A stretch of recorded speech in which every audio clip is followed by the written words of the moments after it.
So our vision for the Compostela program in Spain is that it will be a very new type of education for architects. We really see Compostela as education for the 21st century. The program was started in 2010 with my colleague Carlos Seoane, and Carlos and I had worked for many years at the office of Álvaro Siza in Portugal.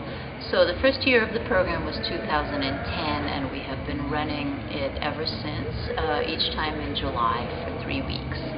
The program is organized around 3 main points. The first point is the importance of interdisciplinary education, and we believe that architects need to understand very deeply the cultural history, anthropology, landscape, and even literature and film of the place where they work.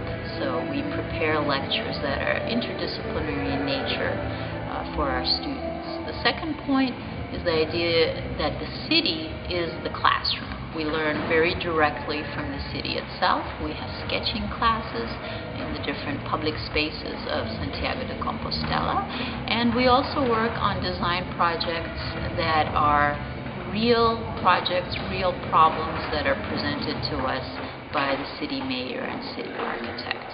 And the third idea, which is very important for Compostela, is the fact that we work with our hands. We like to teach our students to sketch, to prepare physical models, and there's a phenomenological quality to the teaching, not only in the way that we prepare our work and use our hands, but also in the way that we learn in a very physical, very direct way by walking through and experiencing the city. And so students have found that it's an extremely valuable experience to travel. Architects must travel always, and they meet a variety of students here from around the world. And also the professors come from Spain, Portugal, New York, and other parts of the United States. We've also had visiting professors from Switzerland and from China here at Compostela.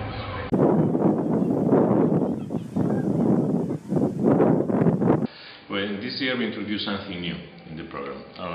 It's already an 8-year program. It's introduced working by team. Before it was very individual, and each student has his own project. We thought because it's a short program, the results in a way were not weak, it was always in the process, not being finished. Then this year we introduced to work 5 students on a team.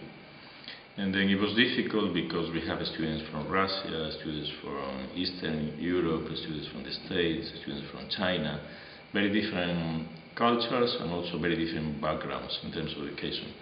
But I think it was a good combination, a good result again, because in a way the students from Russia were very skilled with working by hand and also with AutoCAD. And the students, for example, from the States were very skilled with making models by hand.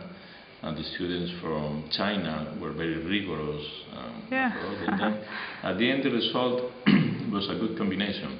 It was a good combination, and the vice mayor that came here was also very happy with the results, because the project, in a way, addressed the issues in a very sustainable way, in a very economical way, and in a very realistic way.